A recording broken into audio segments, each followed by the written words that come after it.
Hello, YouTube. Just got up this morning. It's about 4 o'clock in the morning, and going through my emails, and I got this notice that this young lady had posted this video, and as you can see here on the screen, it says, "This is blanking scary. Zealots have taken over. At a loss, at a loss for words." And apparently, what we have here is we have some alleged Christians praying for Donald Trump here. And, I am a Christian. I'm a hardcore Christian, very dedicated believer. And if you notice, I don't fit the bill here. I don't have the image that's considered common or appropriate in many circles. But that's okay, because I don't play those games. But what we have here is she went with a comment, said, "This is blanking scary. Listen to this blank and tell me if it makes you feel comfy inside. WTF is going on?" Ah, well, certainly prayer for potential president of the United States uh, is not a bad thing. So that in itself, is obviously positive in my reality. Uh, Here's my comment. The thing that's really scary in my reality is the seemingly ever-increasing number of antichrists in America. And this as she continues to be flushed right down the toilet. But alas, stiff-necked people deserve to have their necks broken, as they have clearly invited same upon themselves. And then there's one other comment that the gentleman states that he's not sure if Trump believes these people are for real or not, but he's just playing the political game, and he makes reference to some type of sexual act, which is inappropriate.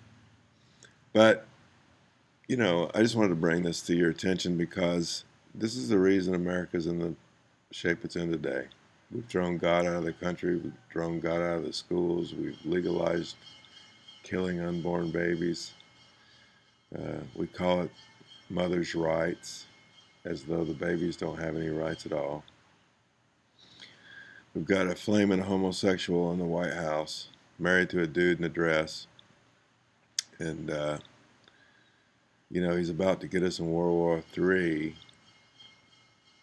Our economy's failing. And, World War III looks like it's right around the corner. So, in my reality, what's scary is the people that continue to deny that the words in this book is true, and it's going by the book. Because all you got to do is read it. Just read the book. You'll see it. That said, I'm not saying all these people here are walking with the Lord. I'm sure some of them are wolves. I'm sure some of them are fleecing the flock, if not most. But I don't know them individually, so I can't judge them, other than to say that it is common that there's a lot of wolves among the sheep and among the flock, as was prophesied. But those of us that read the Word can spot them. Recently we had the Pope visit, and he's made some crazy statements, just He comes in his own name, he says. And he said that Christ fell on the cross, humanly speaking. Well, I got news for the Pope. Um, One, Jesus said that, others would come in their own name and people would accept them. And that's a fulfillment of prophecy in the book. And also,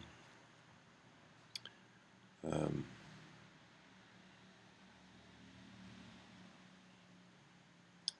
Jesus did not fail on the cross. That was the whole purpose that he came. And it was written before he even came what his purpose was. He won on the cross. He laid his life down. He willingly said, or he said that he willingly was going to lay his life down. There was no defeat there at all. And here we have a gentleman that's supposedly one of the biggest leaders in the religious world that doesn't even know Scripture. Yet people follow him by the billions and the billions. And, I'm sitting over here in the Philippines doing my best to wake up Catholics. We got a church down the street with an Eye of Horus right over the front door. And, I get little or no support from the so-called church. And,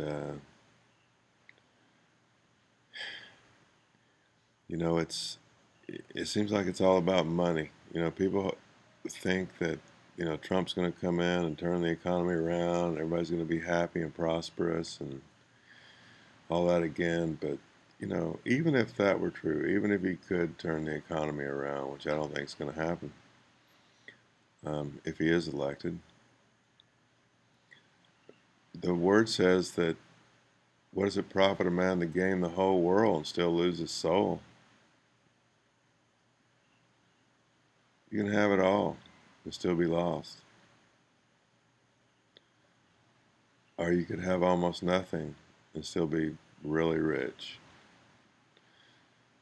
The word says, don't invest your time, effort, and energy into things that moth and rust destroy, but lay up for yourself treasures in heaven. So how do you do that? You follow the word. You be obedient to the word. You share the word. You teach the word.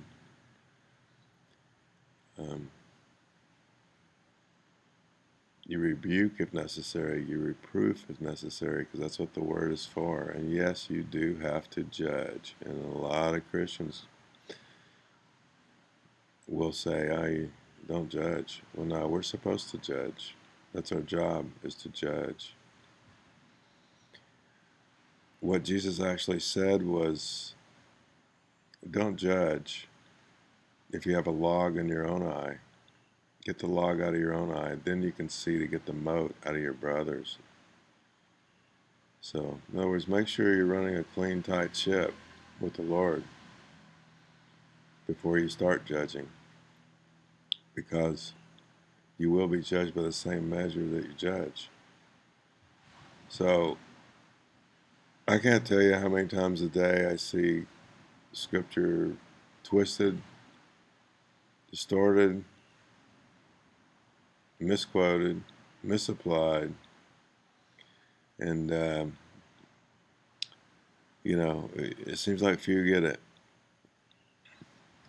Everybody wants to follow these big time preachers, and because they're flashy. But Jesus saw all through that. It's like the woman that dropped a few coins in the donation at the temple, and even the apostles said, "Oh boy, big spender here," And Jesus says, "What are you talking about? She gave more than anyone else. All these other people gave from their abundance. She gave all. She gave all." Are you giving your all? Are you sitting back waiting on a rapture? It's not going to happen until the last day at the last trump. So, you guys need to wake up. Doing my best to help you. But I see a lot of people still dead asleep. Love you. You guys take care. If I can help you in any way, please let me know. Okay? Take care. Bye now.